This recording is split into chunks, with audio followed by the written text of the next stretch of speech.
Today we're considering the nominations of Robert Shriver III to be the Deputy Director of the Office of Personnel Management and Richard Revesz to be the Administrator of the Office of Information and Regulatory Affairs at the Office of Management and Budget. Certainly welcome to both of you and to your family members who are seated behind you. We welcome all of you today. Thank you for joining us. I also want to congratulate each of you on your nominations and thank you for your willingness to take on these very important roles in the federal government. Both of the positions we're considering nominations for are going to require independent, nonpartisan leadership to serve in the best interest of the American public. The Office of Personnel Management, or OPM, develops and administers human capital policies for the federal workforce and functions as the bedrock of our nation's personnel and management efforts across the executive branch, while the Office of Information and Regulatory Affairs, also known as OIRA, serves as the central authority for the review and coordination of federal regulations.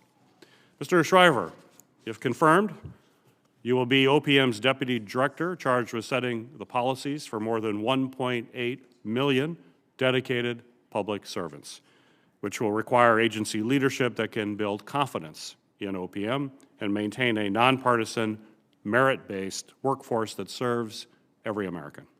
The Deputy Chief Human Resources Officer is a significant undertaking, and I believe your extensive experience in public service, including current and prior experience at OPM, will help you provide an innovative vision for the future of the federal workforce. Likewise, OIRA Administrator is an incredibly important position. Mr. Revesz, if confirmed, you will lead 6 subject matter branches and be responsible for ensuring the office provides transparency into regulatory decisions and promotes public participation in the rulemaking process.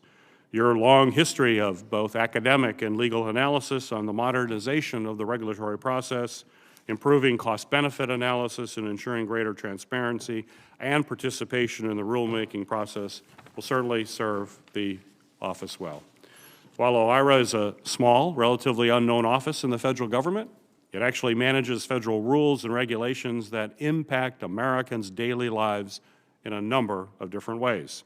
The decisions that your agency will make can affect everything from repairing roads and bridges, funding K-12 schools, and protecting air and drinking water. People in Michigan and across the country depend on OIRA to work with federal agencies to efficiently and effectively implement important safeguards that will protect the health and safety of all Americans. And while few folks outside of Washington are familiar with OIRA, they know all too well how delayed regulatory impacts can affect their lives.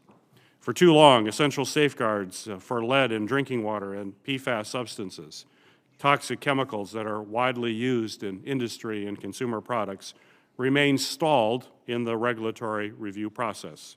Despite federal agencies promising to take a more proactive approach to address this crisis, Michiganders in communities like Flint, Oscoda, and Parchment in my home state cannot drink the water from their own faucets without fearing the ingestion of toxins from lead as well as PFAS. And while regulations are the responsibility of federal agencies, they must be reviewed before they can be adopted. And that's why, as chairman of the Senate's top oversight committee, I know it is critical that lawmakers pursue regulatory reforms that reduce duplicative or burdensome processes while maintaining important protections for health, safety, and economic security. And I look forward to working with OIRA to make progress on these important reforms. In short, if confirmed, both of you will have a dramatic impact on families, businesses, and communities in Michigan as well as across the country. I'm pleased that President Biden has nominated 2 distinguished and highly qualified nominees to serve in these incredibly important positions. Today, I look forward to hearing from both of you about your experience and qualifications and how you plan to serve. Thank you.